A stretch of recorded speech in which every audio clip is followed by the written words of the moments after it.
Apocalipsis capítulo 14, vamos a leer los versículos del 9 al 11, que nos dice que el tercer ángel lo siguió diciendo a gran voz: si alguno adora a la bestia y a su imagen y recibe la marca en su frente o en su mano, él también beberá del vino de la ira de Dios, que ha sido vaciado puro en el cáliz de su ira, y será atormentado con fuego y azufre delante de los santos ángeles y del Cordero. Y el humo de su tormento sube por los siglos de los siglos, y no tienen reposo de día ni de noche los que adoran a la bestia y a su imagen, ni nadie que reciba la marca de su nombre. Como todos sabemos, este mundo que está desarrollado, que tiene grandes avances tecnológicos, que es una civilización avanzada, está llena de facilidades y posibilidades que nos presentan una apariencia bastante atractiva.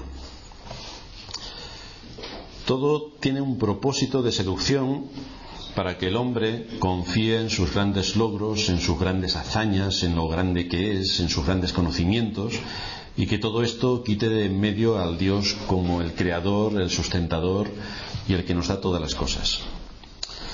Tenemos, como hemos recordado, el ataque del maligno que se dirige a los fundamentos del conocimiento y de la sabiduría humana, de manera que lo que es evidente es pervertido para quitar a Dios de su trono. Tenemos la creación, tenemos la primavera, que es una revolución en las plantas, en los animales, toda la creación florece, y esto el hombre lo achaca a la casualidad o el azar, cuando es algo complejísimo en grado superlativo, hasta tal punto que el hombre todavía no ha logrado desentrañar todos los misterios que encierra la sabiduría de Dios a la hora de crear todo lo que nos rodea. Pero el hombre considera que esto es fruto del azar y de la casualidad, y por tanto no nos hace falta un Dios que cree toda la naturaleza que nos rodea. Tenemos también el engaño fortísimo que se vuelca contra la sana doctrina, y cómo pretende engañar al pecador haciendo que el sentido de las escrituras sean completamente cambiados de su texto original y de sus enseñanzas naturales, de manera que se pervierte el sentido de las cosas y se le hace decir a las escrituras cosas que la escritura no dice ni enseña. Vemos de qué manera también al hombre no le interesa, al hombre en general no le interesa lo que Dios dice en su palabra, ni le interesa a la gente del mundo, a los impíos, porque evidentemente consideran a las escrituras como un libro de parvulitos, de historias y novelas que no tienen mucho que decirle para su vida, y por otra parte a aquellos que se llaman creyentes, la Biblia no les interesa en absoluto, por mucho que digan y persistan y nos cuenten la historia de que la Biblia es la palabra de Dios y la que nos tiene que dar luz para vivir en este mundo. Pero cuando se ponen a analizarla, Ángel me comentaba en el desayuno que vio una situación donde se estaban debatiendo en un programa público de televisión cuáles eran los requisitos para los ancianos, y quien estaba defendiendo los requisitos de los ancianos era una llamada pastora que estaba defendiendo los requisitos de los ancianos. Es decir, no puede haber nada más claro en las escrituras que ponerte a ver los requisitos de los ancianos, y resulta que quien está defendiendo los requisitos sea una pastora que defiende su posición. Y le recordaba yo también las imágenes que hemos visto en televisión de cómo el Papa se postra delante de una imagen y llama a la Iglesia Católica Romana a que tengan cuidado con los ídolos. Entonces no entendemos qué de todo eso no se está entendiendo. Pero evidentemente el ataque del maligno para engañar a la gente es brutal, porque lo tienen delante de sí y no se dan cuenta. No se dan cuenta. Así que tenemos los ataques contra la ciencia y el conocimiento de la sabiduría humana, que debe estar libre de todos los prejuicios que tiene hoy en día para quitar a Dios de su trono, y tenemos un ataque fortísimo contra los fundamentos de la fe cristiana, de tal manera que intentan pulverizarlos, o que cuando se utilice la escritura se le den 17 vueltas para que la escritura no enseñe lo que enseña, sino pervertir el sentido. El libro de Apocalipsis nos recuerda, por tanto, que este mundo no es lo que aparenta. Vivimos en una sociedad cómoda, tranquila, aparentemente en paz. Pues resulta que el mundo no es lo que aparenta ser. Hay una realidad distinta que la que aparece ante nuestros ojos, y esto implica que hay un cielo que conquistar y un infierno del que huir. De esto nos advierte la Escritura. Esto es lo que hay detrás de la escena que aparecen a nuestros ojos carnales. Porque uno de esos dos destinos será el de cada uno de los seres humanos que pueblan el mundo, o el cielo o el infierno. Esos son los dos destinos eternos al que todos nos enfrentamos. Dice el apóstol Pablo en Efesios 6:12 que no tenemos lucha contra sangre y carne, sino contra principados, potestades, contra los gobernadores de las tinieblas de este siglo, contra huestes espirituales de maldad en las regiones celestes. De manera que vemos cómo está en armonía el libro de Apocalipsis con el resto de la Escritura cuando nos está hablando de otra realidad que está debajo de la realidad que vemos y que combate fuertemente por derribar el nombre de Cristo, el nombre de Dios, de la esfera de los humanos. Hay una guerra colosal impulsada por Satanás y sus huestes en contra de la simiente de la mujer, es decir, en contra de Cristo y de su pueblo. Esto es lo que hemos estado analizando anteriormente cuando en el capítulo 12 de Apocalipsis estábamos leyendo estos textos. El versículo 17 nos dice que el dragón se llenó de ira contra la mujer y se fue a hacer guerra contra el resto de la descendencia de ella, es decir, los que guardan los mandamientos de Dios y tienen el testimonio de Jesucristo, es decir, el pueblo de Dios. Contra ellos está su saña desmedida para quitarlos de en medio. Esta es la verdadera realidad del mundo en el que estamos. Así que aunque a nosotros nos parezca que todo es diversión, que más o menos estamos cómodos, detrás se cierne una amenaza terrible que puede llevar a los hombres a la condenación. Un mundo en el que se le ha dado poder engañoso a Satanás. Dios le ha dado a Satanás un poder engañoso, de manera que los hombres creen todo cuanto viene de ese lado. No creerán en las doctrinas de la gracia, no creerán en la doctrina de la creación, no creerán en nada de las afirmaciones contundentes que hace la Escritura, pero creerán todas las mentiras que le cuenten los del otro bando. Que si venimos del mono, que si las sociedades, por ejemplo, socialistas son mejores y tienen muchos más avances sociales, cuando solamente uno tiene que observar y ver qué sociedades funcionan y qué sociedades no funcionan, solamente con la observación y con pensar un poco. Pero resulta que el hombre no quiere pensar. Y por lo tanto el maligno utiliza sus armas para hacer al hombre caer en la situación en la que se encuentra. Así que las fuentes del conocimiento y de la sabiduría humana están contaminadas, y especialmente Dios ha permitido que la fuente de la verdadera religión sea pervertida y que produzca un engaño colosal. Y ahí encontramos que el hombre, lejos de pensar y ceñirse con un espíritu crítico a las enseñanzas de las Escrituras y ser riguroso, el hombre alimenta la idea que le hace creerse todo suficiente. Es decir, Dios no es el todopoderoso. No. Está el hombre, que también es poderoso. El hombre se cree sabio. El hombre cree que puede dominar su propia vida. El hombre cree que puede expandirse por completo y mostrar su grandeza. Y es ahí donde la realidad del cielo y del infierno, según enseña la Biblia, golpea con fuerza la raíz del orgullo del hombre y le recuerda que con todo lo que tiene y con todo lo que es, no podrá escapar del juicio de Dios, no podrá escapar de su ley, no podrá huir a ningún sitio. En el aspecto religioso, este mundo transmite una idea de un Dios que no es conforme a las Escrituras. Está igual que el Israel del Antiguo Testamento. El Israel creía en Dios. Cuando salieron de Egipto, había en las tierras que ellos estaban conquistando la idea de que el Dios de los hebreos era un Dios poderoso que cumplía sus propósitos. Pero luego pasan unos cuantos años y aquello desaparece por completo. Se olvidan de que ellos salieron de Egipto gracias al poder de Dios y sus obras enormes que llevó a cabo por medio de aquellas 10 grandes plagas, luego el pasar el Jordán y el mar en seco, después de los 40 años en el desierto, todo lo olvidaron. Y es lo que le pasa al hombre cuando se acerca a las Escrituras, al creyente, al que se llama creyente. En vez de que el hombre crea en el Dios de la Biblia, que le hizo conforme a su imagen y semejanza, y que le dio unas leyes sobre las cuales va a ser juzgado, el hombre sigue la mentira de Satanás. Con que Dios os ha dicho. No. Y entonces el hombre prefiere hacerse el Dios a su imagen y semejanza. Con lo cual ya cambiamos. No es Dios quien hace al hombre a su imagen y semejanza, no. Es el hombre quien hace a su Dios a su imagen y semejanza. Y le impone sus propias leyes para evitar la culpa y la condenación que sus hechos merecen. Por lo tanto, cambia también la ley de Dios. Un Dios adaptado a los valores del mundo, a la moda del mundo que hoy nos toca vivir. Los del siglo pasado pusieron su moda, los del siglo anterior pusieron su moda, los que hemos leído en Segunda de Reyes pusieron su moda. Cada uno pone su moda para adaptar su conciencia y conveniencia al Dios de este mundo. Es un Dios que está para servir a los intereses del hombre. Un Dios que puede ser usado como un Kleenex. Cuando me interesa lo uso y luego lo tiro a la basura, porque no me sirve absolutamente para nada más.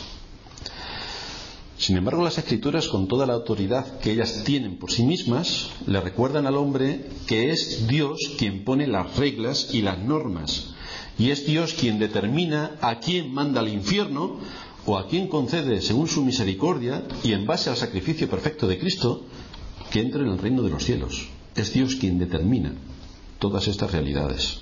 El último día estuvimos hablando del infierno, argumentando que ese lugar es donde se encuentra la máxima expresión del dolor. El dolor, todos sabemos que está en el mundo gracias al pecado del hombre.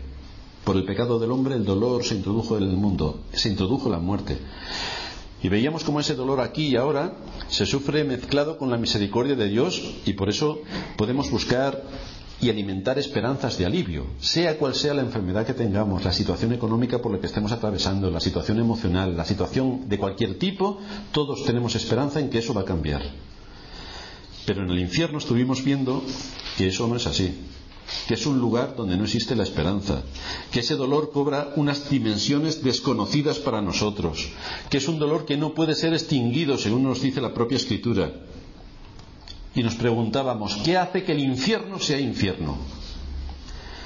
Y veíamos cómo es Dios mismo quien hace cumplir la sentencia de su ley para todos aquellos que rechazaron el mensaje de la salvación, y veíamos también cómo Dios era fuego consumidor.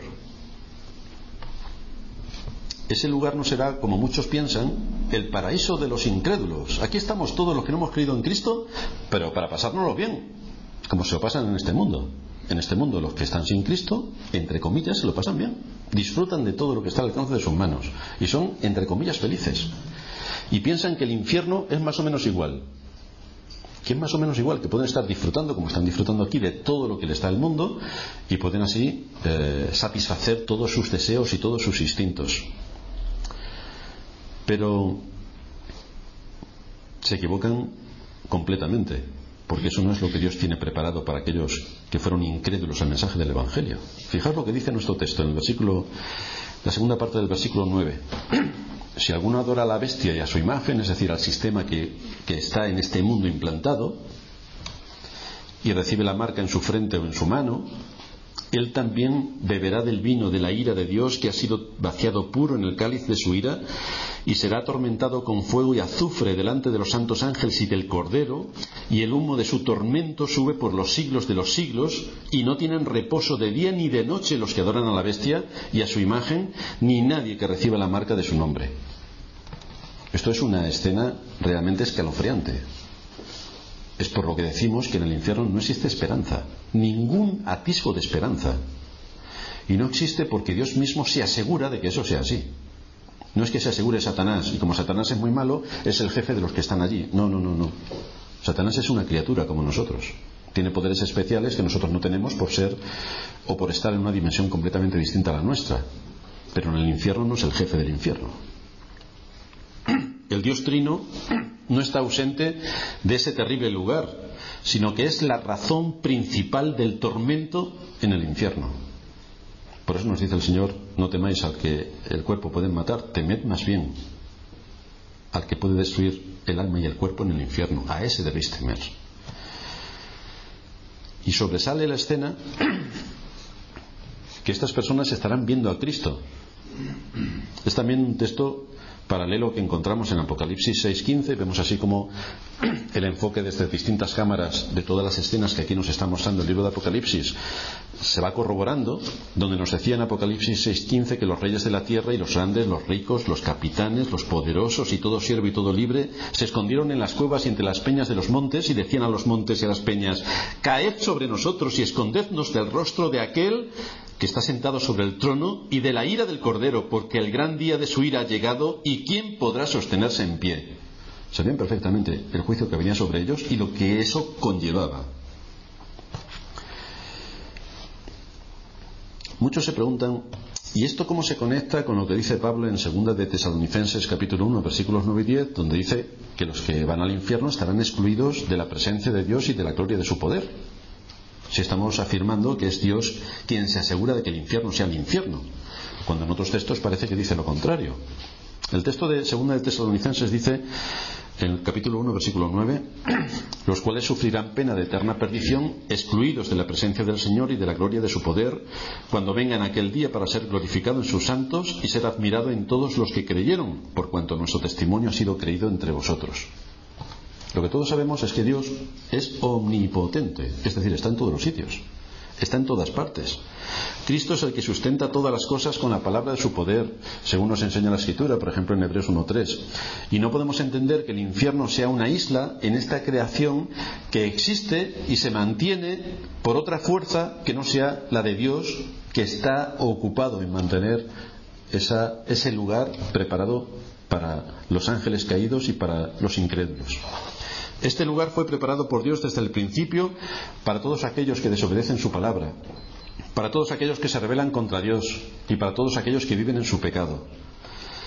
En el Evangelio de Mateo capítulo 25 versículo 41 se nos dice que también dirá a los de la izquierda: apartaos de mí, malditos, al fuego eterno preparado para el diablo y sus ángeles. Por lo tanto nos está hablando de que el infierno evidentemente existe y que es eterno. No es como dicen los testigos de Jehová, que es una aniquilación, que nos morimos y ahí se acabó todo. Es eterno, no tiene fin.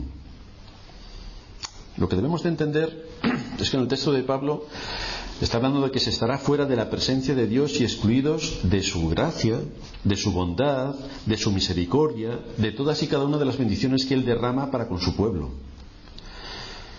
Y los que no están dentro de su gracia, pues evidentemente están excluidos de su presencia, están excluidos de todas las bendiciones que Dios nos aporta.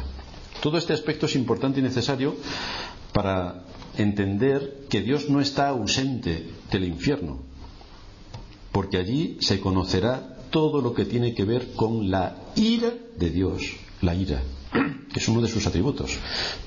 Igual que los que estemos en el cielo disfrutaremos de su amor y su misericordia, por la cual nos ha salvado, los que están en el lugar de condenación disfrutarán de su ira. Lo de disfrutar es sarcástico, su ira. El hombre tiene en su conciencia la ley de Dios. Está grabada en su conciencia la ley de Dios. Todos los seres humanos cuando nacen saben que matar está mal. Da igual que vivan en Europa, en Asia, en Oceanía, en África, da igual donde vivan. Saben que matar está mal. Saben que quitarle la propiedad al prójimo está mal. Saben que quitarle la esposa al prójimo está mal. El hombre tiene el testimonio de la creación, por la cual puede ver que no estamos aquí por casualidad. La creación misma está hablando. Sin palabras está dándonos un mensaje espectacular. Además, Dios no nos ha dejado solos, sino que también nos ha dado su revelación especial para que por ella podamos encontrarle con precisión. Pero si el hombre se niega a aceptar la ley de Dios, si se niega a aceptar la evidencia de la creación, si se niega a aceptar la revelación especial, no puede esperar otra cosa sino que la ley se cumpla. Y la ley se cumple. La ley se cumple. Al predicar la palabra de Dios, el Espíritu Santo siempre la va a usar, siempre, para producir dos efectos en la vida del hombre.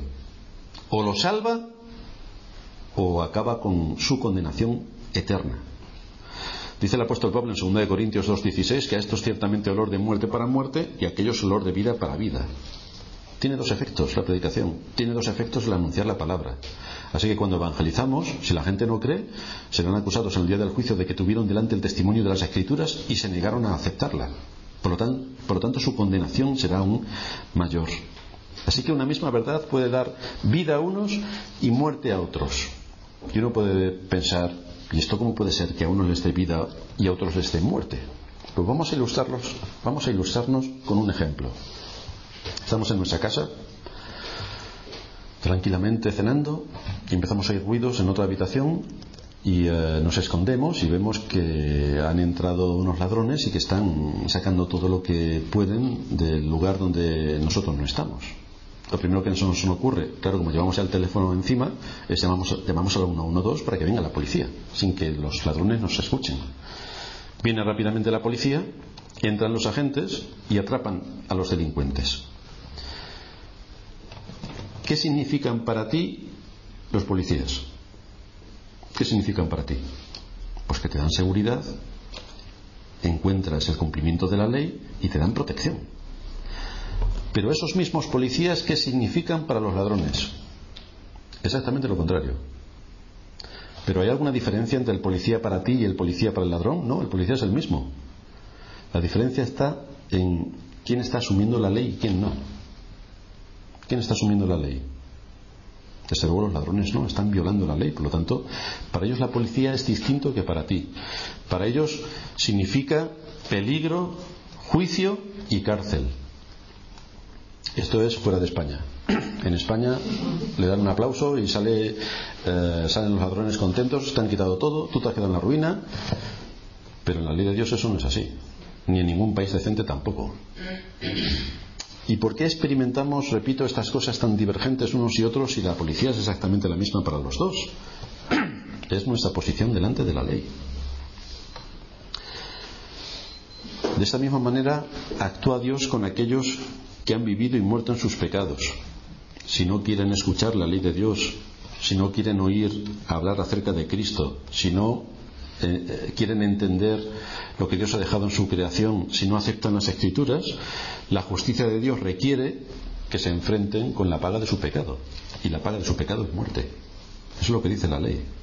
Y el hombre está avisado y advertido y advertido y advertido, continuamente advertido. Y el hombre no quiere escuchar. Por lo tanto, solamente van a encontrar la ira de Dios. ¿Puede ser Dios injusto cuando después de advertir continuamente a través de la creación, a través de su palabra, el hombre se niega a creer en Dios y se rebela contra Dios y lucha en contra de Dios? ¿Es Dios injusto cuando envía a estos que han transgredido su ley al lugar que merecen sus hechos? ¿Es injusto Dios?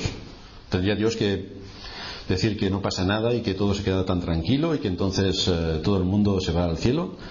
Cuando han desoído, han sido incrédulos a su palabra y han quitado el testimonio del nombre de Dios de sus vidas. Sin embargo, aquellos que depositaron en Cristo su confianza, que reconocieron su transgresión de la ley, que sabían que eran dignos merecedores de la pena de muerte por causa de sus pecados, son precisamente aquellos por quienes Cristo murió. Y les dio el don de la fe y del arrepentimiento, de manera que se ponen delante de la ley de Dios sabiendo que son incapaces de cumplirla. Y por lo tanto, como son incapaces de cumplirla, viendo todo lo que la Escritura dice acerca del pecado y de la condenación, corren a Cristo buscando a su Salvador. Cristo se presentó ante Dios en nombre de su pueblo para satisfacer lo que la justicia divina demandaba. Por eso nos dice la Escritura que ninguna condenación hay para los que están en Cristo Jesús. Ninguna condenación. La ira de Dios, nos dice también la Escritura, se revela contra todos los que hacen iniquidad. Y vemos como después de la muerte la justicia de Dios se manifiesta de tal manera que atormenta día y noche a aquellos que han sido incrédulos a la palabra de Dios y desobedientes. Y en todo esto debemos recordar que cuando Adán y Eva pecaron contra Dios, que vivían en paz y en comunión con Dios, cuando pecaron, lo primero que hicieron fue esconderse. Huyeron de la presencia de Dios. Les daba vergüenza estar delante de Dios. El miedo se apoderó de ellos. El temor les invadió. Toda la paz y la confianza y la libertad que había sido la norma antes de que el pecado entrase en el mundo, fue anulada por completo, porque el pecado introdujo en toda la naturaleza la corrupción y alteró completamente el estado del hombre en todos sus niveles, a nivel mental, a nivel espiritual y a nivel emocional. Todo lo dejó alterado. O para ser más precisos, el hombre murió cuando pecó. Desde ese momento de la caída, toda la naturaleza del hombre está infectada. Ya no es santa, ya no es justa, ya no es recta, ya no es perfecta delante de Dios. La condición en la que el hombre se encontraba fue transformada por completo. El hombre perdió toda su comunión con Dios, la corrupción tomó su posición en todas las facultades del ser humano y en la creación su alma experimentó la corrupción, y por eso el hombre está lleno de miedos, de vergüenzas, de cargas que aparecen en su interior, no encuentra el lugar que le corresponde en el mundo en el que vive, se siente a veces desesperado, desazonado, lleno de temor. Es esa condición de la naturaleza corrompida por el pecado lo que produce la enemistad con Dios. El pecado y todas sus consecuencias, que hacen al hombre un enemigo de Dios, enemigo, no lo puede ni ver, no lo puede ni oler, no lo soporta en absoluto. Pablo nos dice en Romanos 8:7 que los designios de la carne, es decir, la actividad propia de nuestra carne, de nuestros hechos, de nuestra mente, es enemistad contra Dios. Estamos con todos los designios de los pensamientos, de nuestros afectos, todo lo que somos es enemistad contra Dios, es enemistad contra un Dios 3 veces santo, es enemistad contra todo lo que Dios supone. Al hombre no le gusta en absoluto Dios, no le interesa en absoluto Dios, no quiere someterse a Dios y evidentemente no quiere saber absolutamente nada de su ley. De ahí que aunque muchos se llamen religiosos, prefieren hacerse un Dios a su medida, un Dios a su gusto, un Dios a su conveniencia, que vaya con las normas sociales, que no requiera ningún compromiso por mi parte, que simplemente me dé, y yo no doy, que satisfaga todos mis instintos, que satisfaga todas mis emociones, que me haga sentir bien y que acabe de cualquier manera cuando entro en un lugar de adoración. Por esa razón la religión está contaminada. La fuente de la que debe nutrirse, que es la palabra de Dios, es rechazada. La Biblia, por tanto, ya no tiene ninguna autoridad para muchos. Por eso es tan vilmente menospreciada, a pesar de que se lee. Pero no se está entendiendo qué es exactamente lo que está diciendo la Escritura. Se está pervirtiendo el sentido para darle el sentido social que a todos les interesa. Esto es lo que tenemos en cuenta, esto es lo que debemos tener en cuenta para entender el rechazo del hombre hacia Dios, un rechazo que tomó su máxima expresión en Edén. Nos dice en el capítulo 3, versículo 8, que oyeron la voz de Jehová Dios que se paseaba en el huerto al aire del día, y el hombre y su mujer se escondieron de la presencia de Jehová Dios de entre los árboles del huerto. Se escondieron, no querían nada que tuviera que ver con Dios. Y a través de los siglos, por causa de la caída, el hombre se sigue escondiendo de Dios.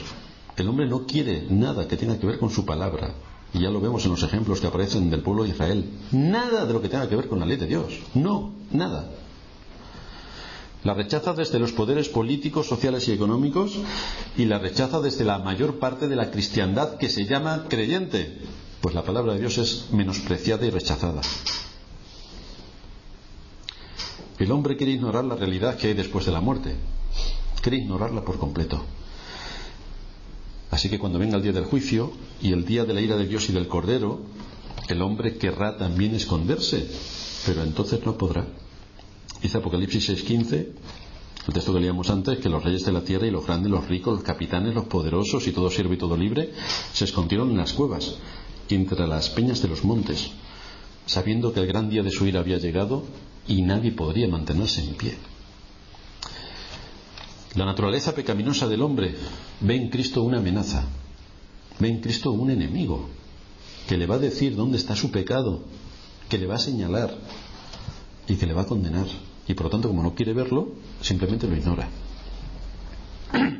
Sin embargo, en ese lugar de condenación no se podrá esconder de la presencia de Dios. En este mundo, hasta cierto punto, se evade de su presencia según él entiende. De ahí el ataque tan tremendo contra la Biblia para descalificarla, para anular la voz de la revelación especial de Dios. De ahí también todo lo que sale a través de la sabiduría humana, que está corrompida, para la defensa a ultranza, por ejemplo, de la teoría de la evolución que quita a Dios o que quiere quitar a Dios de su lugar en la creación. De ahí que no vengan a la iglesia en el día del Señor, sino que se buscan multitud de ocupaciones y pasatiempos para huir de la presencia de Dios y así puedan escabullirse por un tiempo. De ahí que las iglesias que quedan en pie, la mayoría estén contaminadas con la moda de este mundo y no acepten lo que la revelación especial de Dios expone.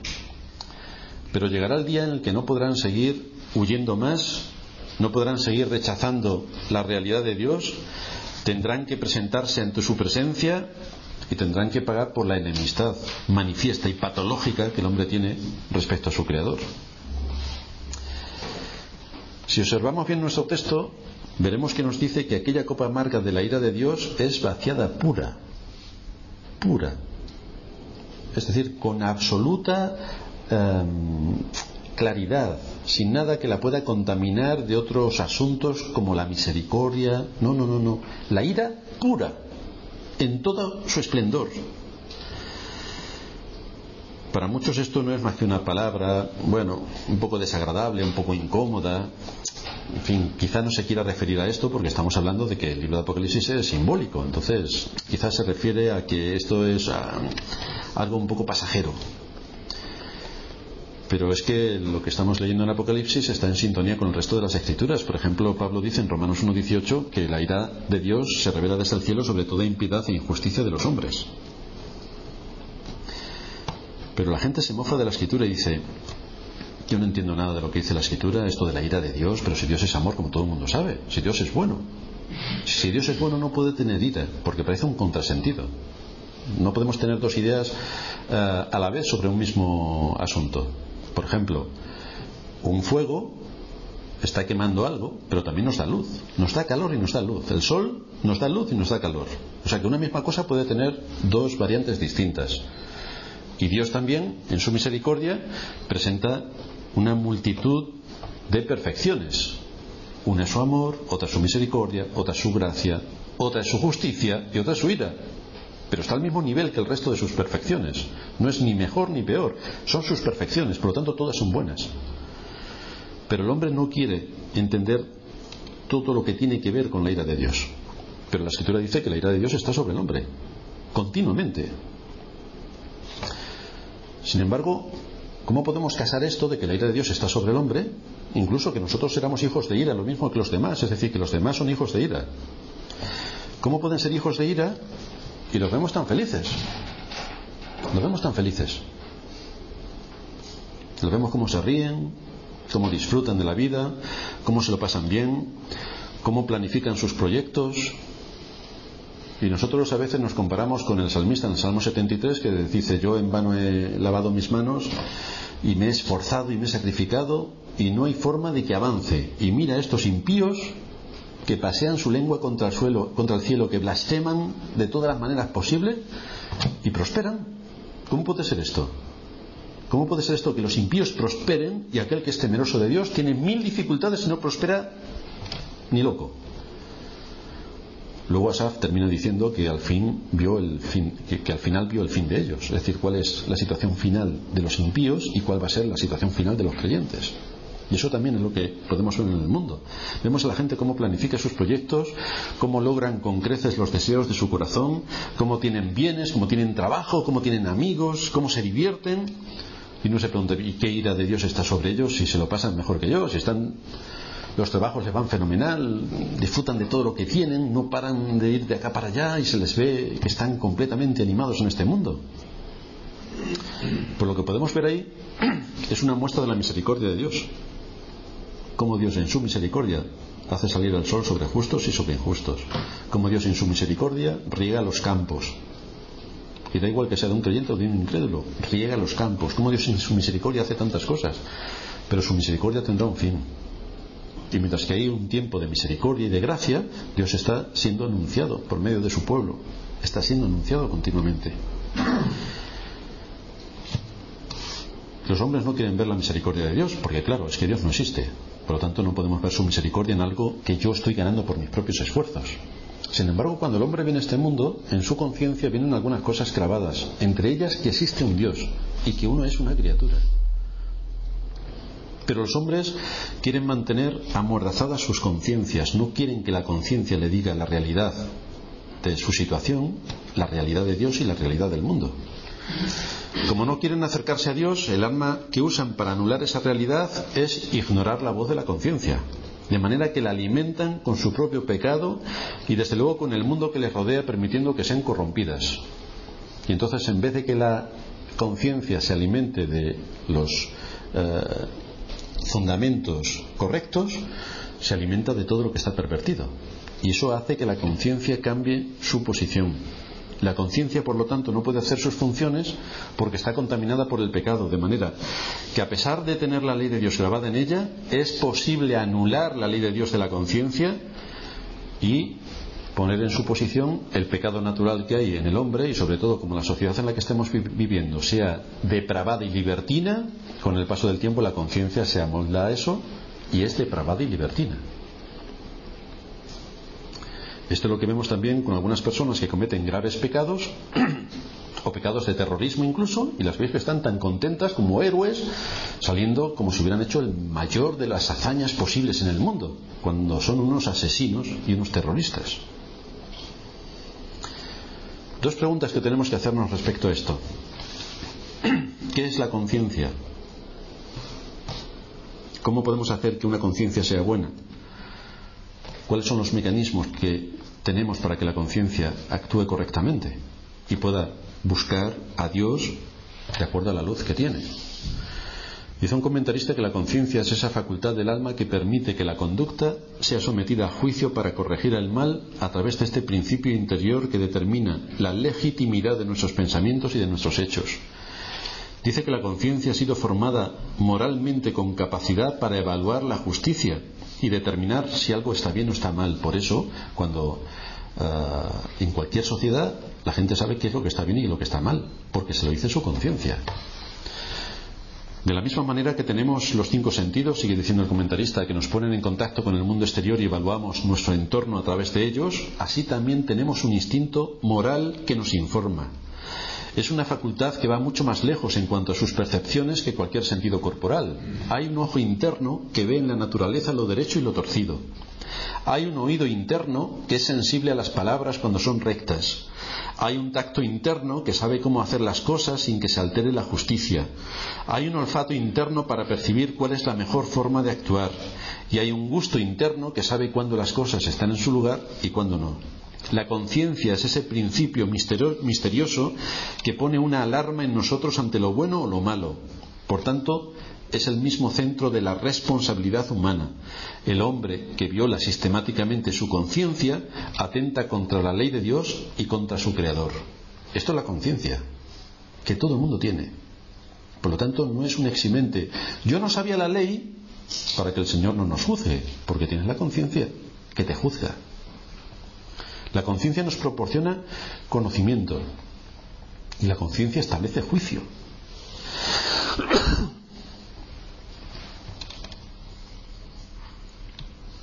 Es la conciencia quien aprueba o condena nuestras acciones o las acciones de los demás según la luz que tengamos.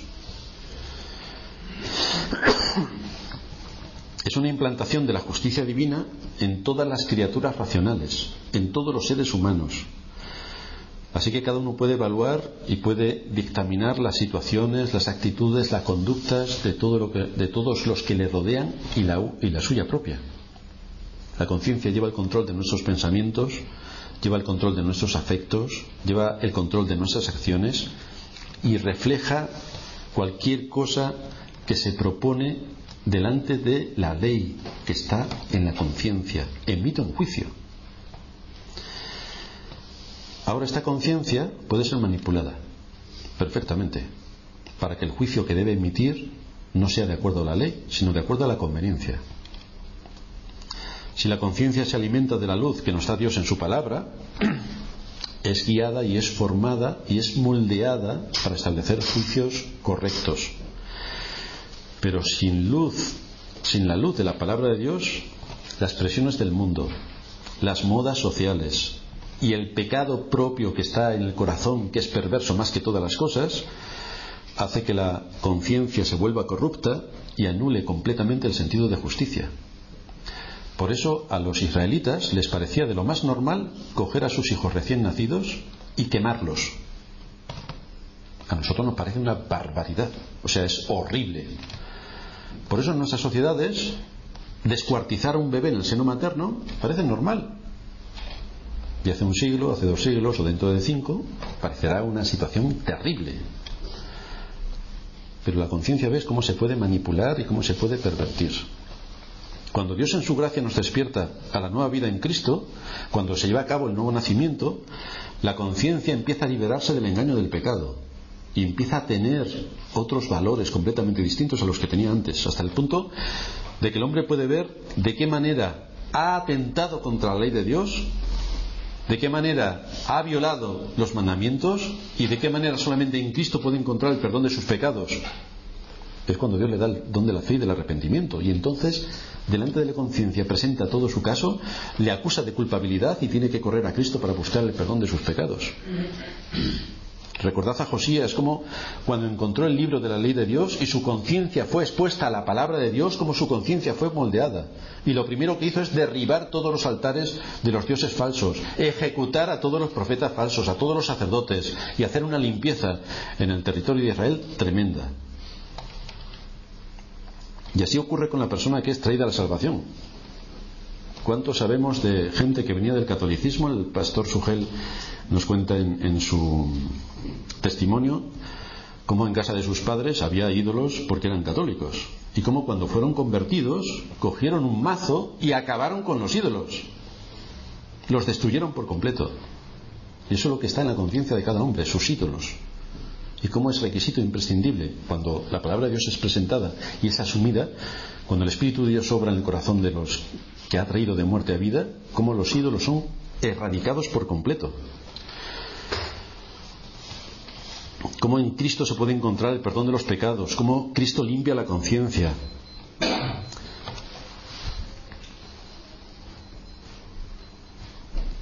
De la misma manera que esto ocurre con los salvados, ocurre lo contrario con los condenados. En el infierno, el pecado y el diablo no podrán engañar más a la conciencia de nadie, porque todas las conciencias sabrán exactamente qué es lo que está pasando. Ahí ya no habrá engaños.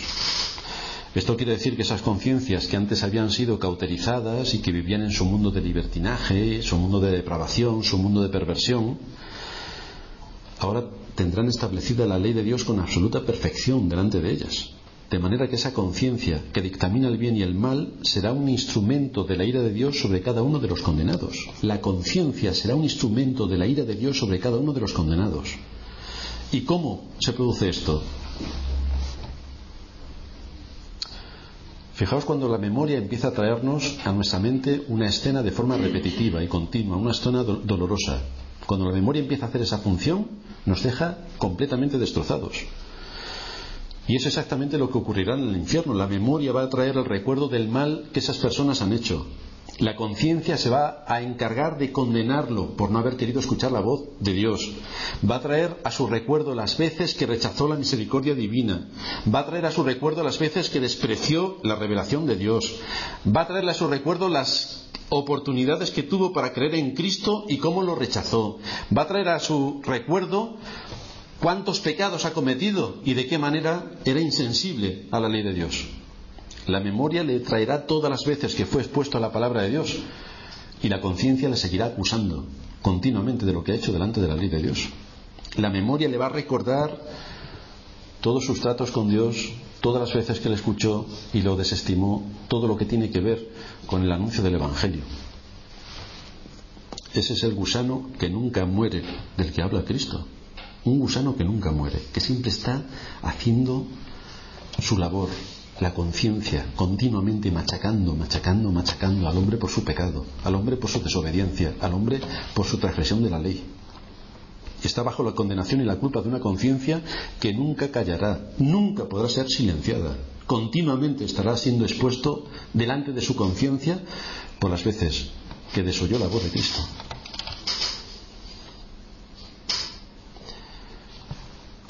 Pero nosotros, cuántas gracias le debemos dar al Señor, porque siendo merecedores de la condenación por causa de nuestros pecados, se nos anuncia la reconciliación por medio de Cristo. Esto es lo que hace el nuevo nacimiento, la reconciliación. Dos partes que estaban enemistadas.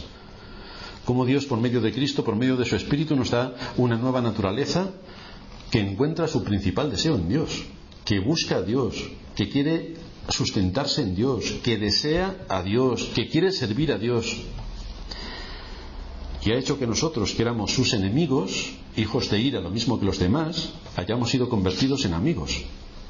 Todo por su gracia, sin que nosotros hayamos hecho nada, porque Él nos amó primero, Él nos llamó, Él nos santificó, Él nos guardó. Vemos así como el sacrificio perfecto de Cristo ha vencido nuestros tres grandes enemigos. Satanás, que no puede acusarnos, ni puede llevarnos al infierno. porque el que está en Cristo es una nueva criatura.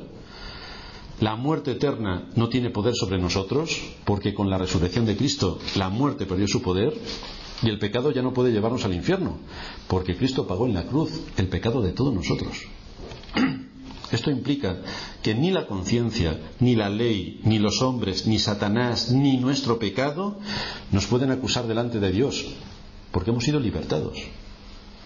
Se nos ha dado una nueva conciencia, una nueva ley, la ley de Dios, para que nuestras culpas no nos acusen, para que la conciencia no nos acuse, para que podamos vivir en paz y en libertad delante de Dios.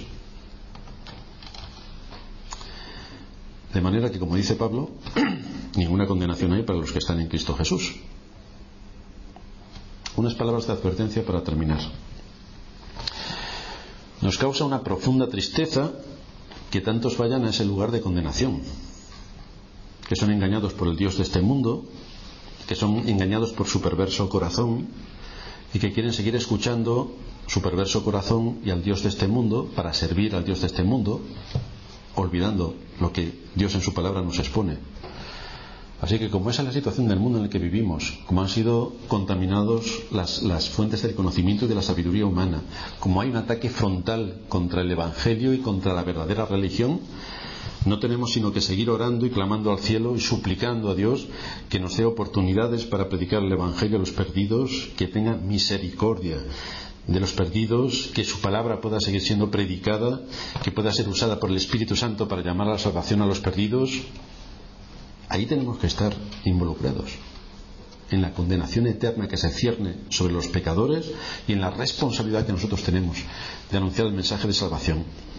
Así que con esa responsabilidad que ha sido puesta delante de nosotros, tenemos que seguir predicando, como dice el apóstol, a tiempo y fuera de tiempo, predicando para el crecimiento en gracia y en fe de la Iglesia, y también predicando para los perdidos, para que Dios tenga misericordia de ellos, y para que en el desarrollo de nuestras actividades diarias también podamos ser transmisores de la gracia de Dios, para que podamos hablar, que el Señor nos dé oportunidades para hablar del Evangelio a los que nos rodean, y que, por supuesto, que el primer lugar donde se predica el Evangelio es en nuestra casa, con nuestra esposa, con nuestro esposo, con nuestros hijos. El primer lugar y la base donde tiene que llevarse a cabo la evangelización y donde tiene que llevarse a cabo un fiel cumplimiento del testimonio, nuestro hogar.